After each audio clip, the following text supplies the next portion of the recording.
Bonjour. Arcane, c'est une association dédiée aux arts numériques.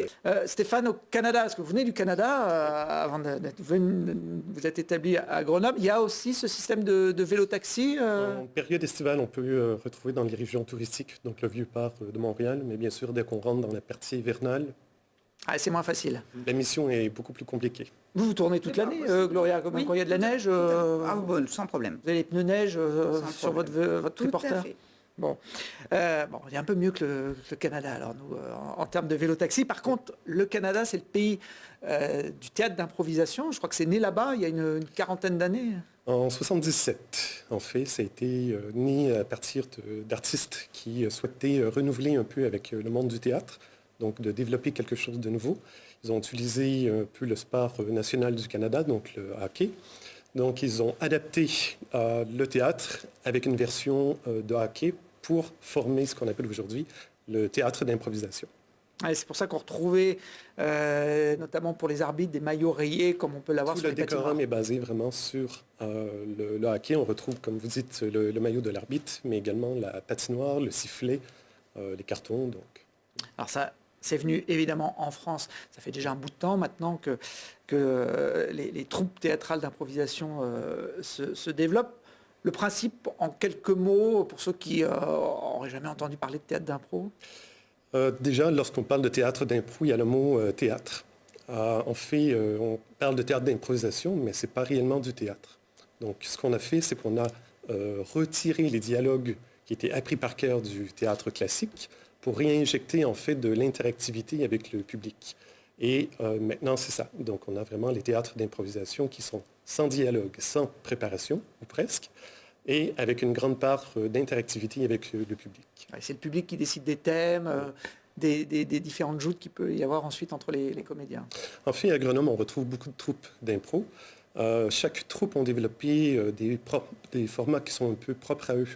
Donc, développer leur signature, ils ont adapté les formats existants vers d'autres formats avec certaines spécificités. Donc, on retrouve aujourd'hui énormément de différences entre les troupes d'improvisation. Il y en a pour tous les goûts.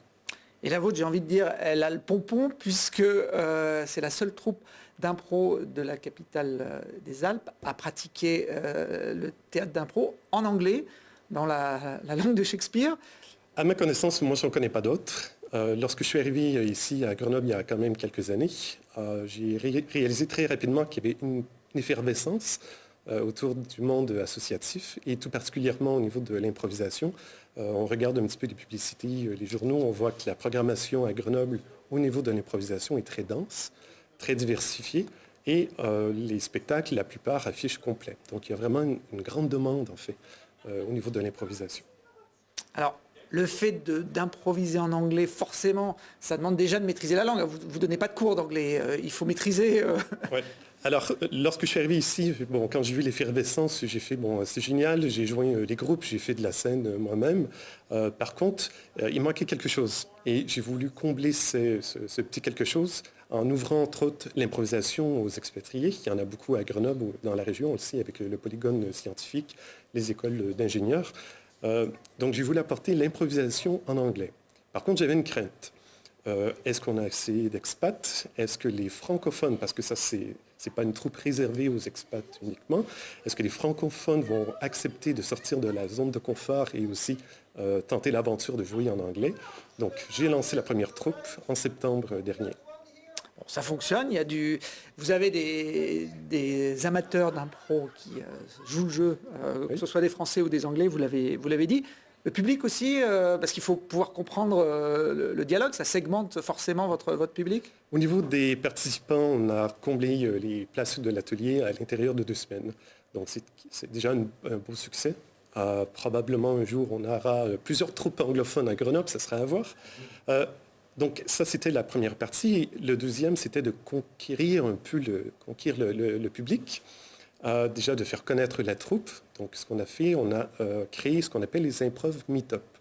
Donc, l'idée était de faire des petits spectacles gratuits amateurs. On a invité également des troupes plus connues à Grenoble, qui apportaient également leurs fans, je pourrais dire.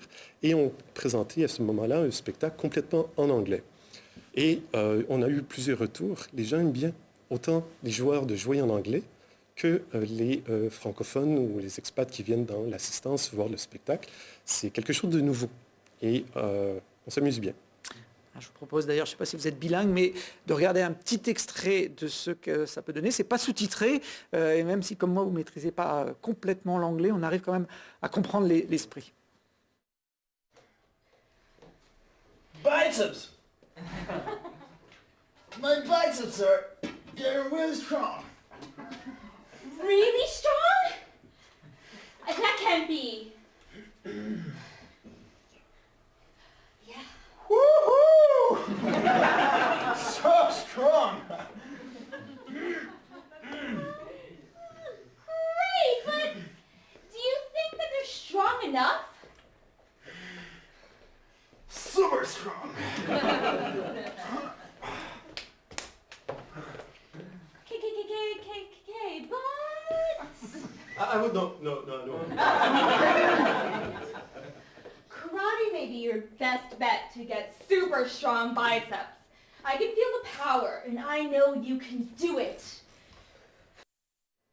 Alors c'est vous qui piochez des lettres, si j'ai bien compris, les deux acteurs doivent démarrer la phrase par la lettre que vous piochez. Ce format-là, c'est un des formats les plus intéressants. On le retrouve aussi bien dans l'improvisation francophone. On l'a adapté pour la partie anglophone. L'arbitre, qui fait partie également du spectacle. Ah oui, il a un rôle très important oui. en impro. Oui. Donc, on sort tout simplement une lettre, on l'appelle l'abécédaire, et cette lettre va dicter en fait le début de la phrase, de la réplique du comédien. Et on peut jouer justement à temporiser le spectacle en retardant la sortie de la lettre, si on veut ralentir ou accélérer également. Il y a plein de formes différentes. C'est très ludique, un spectacle d'impro. Oui, je pense qu'il y en a plus que 150 différentes catégories. Après, il faut trouver les bonnes catégories pour le spectacle qu'on souhaite donner. Donc, il y a quand même une grande préparation en amont. Et aussi, dépendamment des joueurs, les gens ont des affinités avec certaines catégories et aussi à la demande du public. Alors, ce spectacle, cette troupe sera en spectacle ce vendredi à l'atelier du 8. C'est là où vous répétez. C'est une structure associative que vous présidez.